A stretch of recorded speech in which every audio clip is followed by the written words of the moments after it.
This is your mini lecture for Chapter 12 on establishing a code of ethics and ethical guidelines. So code of ethics is just a written document that really states and defines what is acceptable and unacceptable behavior for employees within a company or an organization. So an organization may call this a variety of different things. It could be a value statement, a corporate credo, a code of ethics, which is most common. There could be called an internet privacy policy, but that's usually something different. But really, all of these summarize the organization's commitment to doing the right thing and kind of being on the same level of what is right. All right, so a code of ethics really allows a firm the opportunity to say this is what we envision as being ethical and not ethical. And usually there's four components they include that you want to consider. They include integrity, justice, competence, and utility. An example of companies that have established a long-standing code of ethics, one is JCPenney. I'm sure you've heard of it. I used to work for JCPenney's way back in the day when I was in high school. And one of the first things you learn about is the golden rule. And really, JCPenney is founded on the golden rule of what is doing right, or doing what is right. And that is exactly what they taught us in our training. And so this code of ethics was shared both internally and externally. So what are the benefits? Why do we want an employee code of ethics? Well, it can lead to employee loyalty.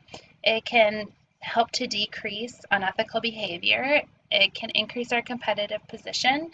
It helps managers be more confident. It can improve employee relations, and it can help with customer relationships. So this is some of the content that might be included in a code of ethics. I'm not going to read all of these to you, but you can go ahead and read them. In fact, if you want to pause here, go ahead.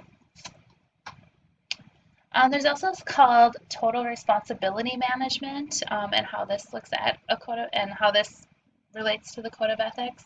Total responsibility management is just the vision of a firm that drives the development of your code of ethics. And the vision establishes the benchmark and goals in which the firm is now accountable to stakeholders. So there's three major stages of the TRM, Total Responsibility Management System. One is inspiration, so having a vision, getting commitment, getting stakeholder engagement, creating your values.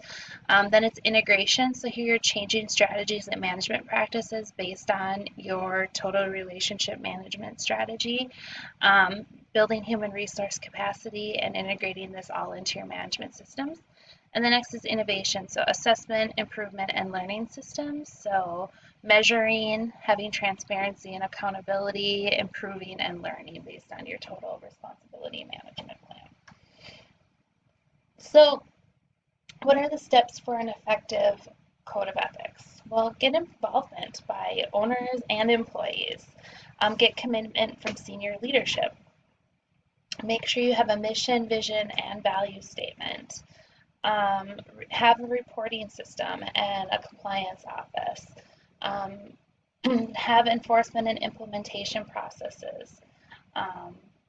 And really give people examples of what you would deem as ethical and unethical behavior. So some of the key factors for an effective ethics program are having a really good code of ethics, having responsibility, everybody understanding their responsibility, and in terms of the code of ethics, training, ethical training, and then having an ethics hotline where people can really, they have the ability to report on ethical behavior. So that is your mini lecture for Chapter 12. If you have any questions.